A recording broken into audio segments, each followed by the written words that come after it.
Bueno, vamos a hablar un poco de lo que pasó esta semana en Brasil con altísimo impacto en la Argentina, la condena a Lula da Silva por corrupción, que si es confirmada le impediría presentarse como candidato a la presidencia, la reforma laboral que pasó el gobierno de Temer, muy profunda, con mucho impacto también aquí en la Argentina, en un contexto en el cual estaría viajando esta semana Temer a la Argentina para participar de la cumbre del Mercosur. Estamos con Silvia Colombo, corresponsal de Folia San Pablo en Buenos Aires. Gracias por venir, Silvia. Gracias a ustedes, María. Y también José Nathanson, director de Le Monde Diplomatique, edición Conosur. Gracias. Buenas noches. Gracias, María.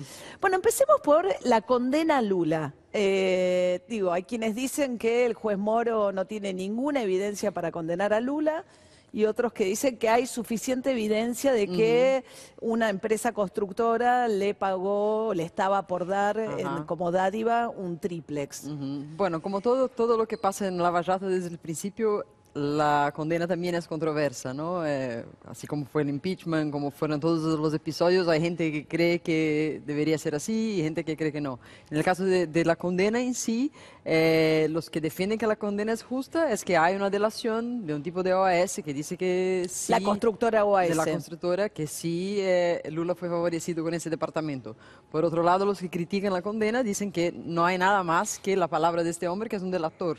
Y la palabra del delator es un poco controvertida porque el tipo está buscando amenizar su pena, o sea... En la medida que él delata un pez gordo, mejora su situación. Sí. Entonces la delación de Lula mejora la situación del dueño de la constructora. Exacto, y aparte de eso, en términos de papeles, de contratos, no hay tanta evidencia concreta. No aparece Lula como titular del departamento. No, aparece como titular de un departamento menor que este, o sea que...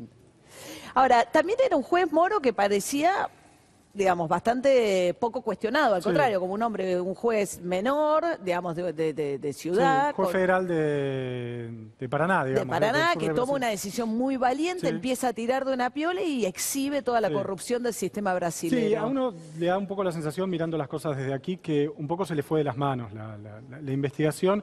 Él cometió algunas arbitrariedades ostensibles, digamos, durante el proceso del Lava Jato. Una, estuvo 2 años detenido el tesorero del PT hasta que el tribunal, el mismo que tiene que confirmar o no la condena a Lula, finalmente lo liberó, lo absolvió y Moro lo había tenido 2 años bajo presión. Hay una cosa muy delicada ahí que es la utilización de la prisión preventiva como mecanismo de presión. Esto me parece muy meter a alguien para que cante, para sobre que cante. todo cuando... La prisión preventiva no es para eso. La prisión preventiva es o porque hay riesgo de fuga o porque puede entorpecer una investigación. No es para presionar a un detenido. Eso es violar el derecho constitucional de una persona, digamos, Lo hizo también con Marcelo Odebrecht, ¿no? También lo tuvo un montón de tiempo con prisión preventiva. Entonces, la delación premiada más prisión preventiva es un mecanismo, digo, acá que se discute la ley del arrepentido y demás, que hay que tener en cuenta. Ahora, más allá de eso, me parece que Moro empezó a avanzar con algo que no sabía hasta dónde iba a llegar. Por ahí hay un componente, una dimensión mesiánica en su forma de ver la política. Hay un paper que escribió él sobre el manipulite, muy interesante, haciendo un análisis de cómo juega justicia, medios y política, y cómo hay que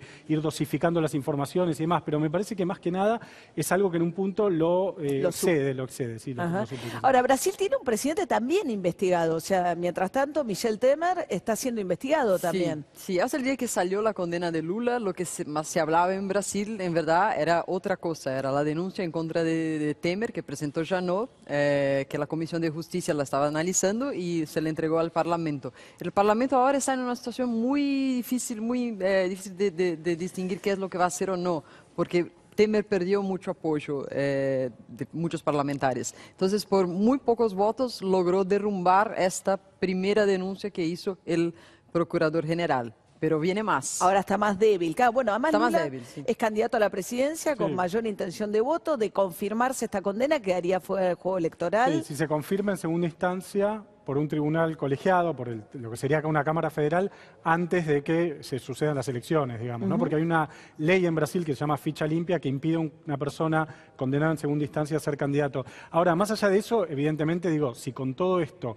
Lula sigue siendo el político más popular de Brasil, quiere decir que el lulismo es una identidad política fuerte en Brasil. Digamos, no como lo es el kirchnerismo en Argentina, el chavismo con todos sus problemas en Venezuela. Quiero decir, parece que una conclusión de todo esto es que las identidades políticas construidas en la década pasada perviven más allá de estas situaciones, ¿no?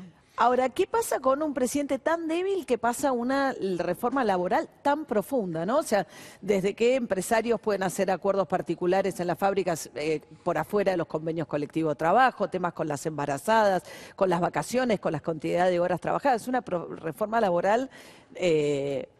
Sí, pero es una reforma que agrada mucho al empresariado, ¿no? Claro. Y hay que acordarse que Brasil está en una crisis económica muy grande, en una situación económica muy débil. Hubo desde el año pasado para acá casi más de 2 millones de personas desempleadas. O sea, esa reforma es bienvenida por parte del empresariado que no quiere seguir echando gente y va a permitir mucha gente que antes no podía tener un empleo tercerizado, flexible, con menos derechos, o sea, va a flexibilizar mucho el sistema como era, o sea, puede tornar el mercado laboral más ágil, y eso en ese momento era necesario en Brasil. Por lo menos es lo que defienden los que defienden la reforma, ¿no? El mercado la coge bien y eso es bueno para Brasil. Ahora, es un poco lo que se vendrá acá en Argentina. Bueno, hablábamos en los primeros bloques, Sí. está mucho más limitado Sí, Macri. a mí me parece que, sí, evidentemente yo creo que el gobierno actual, el gobierno de Macri tiene una reforma laboral en carpeta. No creo que tenga el nivel de regresividad de la reforma brasilera, que como vos decías, María, tiene aspectos casi pre-revolución industrial. No, digamos, además ¿no? me parece que la intención de Macri también es ir convenio Sí, por convenio, sectorialmente, sectorialmente negociando y- con los sindicatos, más que Sí. pensar, porque tiene un congreso además que le costaría Tiene un mucho. Congreso en contra, tiene sindicatos muy fuertes en contra, tiene la calle en contra, o sea, hay una serie de factores que me parece que hacen que la situación política brasilera sea diferente a Brasil. Ahora, yendo a lo que vos preguntabas respecto de Temer, es difícil pensar una situación. Uno piensa crisis sistémicas como la que está viviendo Brasil, ¿no? Una crisis política que no abarca a un partido al otro, sino al sistema en general. Hay históricamente dos maneras de salir de esto. Una es un acuerdo entre partidos, fuerzas políticas, tipo Moncloa, digamos, ¿no? Pero necesitas una figura O la otra convocante, es un líder providencial que tampoco aparece, digamos. Entonces, sí, bueno, ¿cómo sale Brasil? Por eso se ve muy nublado el horizonte brasilero, porque realmente cuesta ver, no hay posibilidad, pareciera que no hay posibilidad de un acuerdo interpartidario tipo Moncloa, tipo Argentina del 2001, más Claro. modestamente, y tampoco hay un De Gaulle que los rescate, digamos. Entonces, ¿por dónde es la salida? Difícil Claro. de pensar. Y Fernando Enrique Cardoso está muy grande también, ¿no? Está muy Es, grande, sí, está muy grande, ni siquiera quiere. Yo tiene creo que- 82 años. Sí, sí. El PSDB, que es el segundo partido importante de Brasil, está dividido entre dos nombres. Uno de ellos es el gobernador de São Paulo, Geraldo Alckmin, pero que también está involucrado en Lava Jato. Y el otro es una figura nueva, que es un empresario del alcalde de São Paulo, João Doria. Y es un tipo que se presenta como un no político, más o menos como se presentaba Macri en algún momento. Ahora, esta semana también, digo, detuvieron a Ollanta Humala, el expresidente de Perú, está con pedido de captura, prófugo en Estados Unidos, que no lo entrega a Toledo, Toledo, ¿no?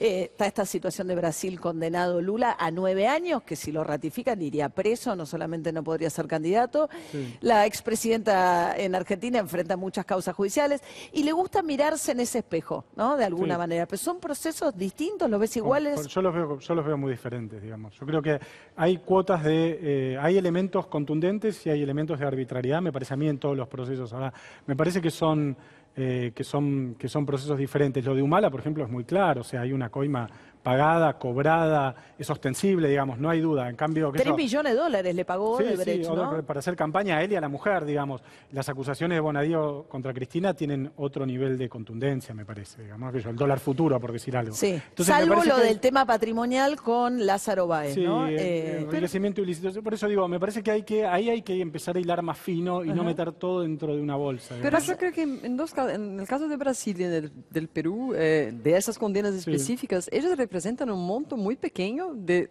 lo De una bola más grande. Sí, claro, sí, sí. ¿no? De Lula esa condena se refiere a la una la casa- entrega de un departamento. Sí. Mientras Lava Jato abarca todo un sistema de corrupción. Sí. Y lo de Humala también es 3 millones Sí. de dólares para una campaña. Mientras Odebrecht dijo en Estados Unidos que en Perú pagó 20 millones. O sea, Bueno, y dijo que acá pagó también 35 millones, 35 y sí. no se sabe nada. Digo, lo que pareciera es que no está llegando tampoco un Odebrecht a la Argentina, la posibilidad de investigar sistémicamente cómo se comportó, ¿no? Una empresa. Sí, sí, y también la matriz de la obra pública en América Latina. Odebrecht es una empresa brasilera que se multilatinoamericanizó, digámoslo así, con mucho impulso del Estado y que contrató obras en un montón de países, digamos. Evidentemente era este el mecanismo elegido para contratar obras, no de Odebrecht. También, si uno se pone a hurgar, seguramente empresas, caso de empresas estadounidenses, las Siemens en Argentina, alemanas, etcétera. Pero hay una cuestión de la obra pública, también en un momento que la región creció mucho e hizo mucha obra pública. Claro. Entonces, hay como un cambio de clima en la región y también sectores que se ven con problemas en la justicia, que lo que plantean es como que todo lo que fue el sector del... no sé cómo se llaman, los movimientos populares de los gobiernos anteriores, sienten o dicen ser perseguidos, ¿no? En distintas instancias. No, yo por eso digo, son realidades muy distintas, Venezuela, Brasil, ¿no? Para mí en estos casos mi posición es que hay que hilar fino y hay que ver, bueno, en cada caso, en cada personaje, porque además la justicia por definición juzga conductas individuales, no juzga sistemas. O sea, la justicia penal no condena a un sistema, un gobierno, un proceso político, un partido. Tiene que juzgar la responsabilidad de Lula, de Temer, de Humala, o de quien sea. Digamos. Lula se plantea como un perseguido político, ¿no? Destituyeron a Dilma, ahora vienen por mí. Sí, Lula es un poco, él es muy bueno en la retórica popular, ¿no? En Brasil no hay nadie como él en términos de quien pueda manejar tan bien un discurso en su contra, en su favor, a transformar completamente. Entonces, mientras más lo golpeen, él puede usar ese golpe para reanimar la militancia. El tema es el techo que él va a tener para hacer eso. Presidente sí puede llegar. Gracias a los dos por haber estado aquí. Gracias, María, por la invitación. Bueno, y a ustedes muchas gracias por habernos acompañado. Los esperamos en Ronda de Editores el domingo que viene a las 8 de la noche. Muy buenas noches.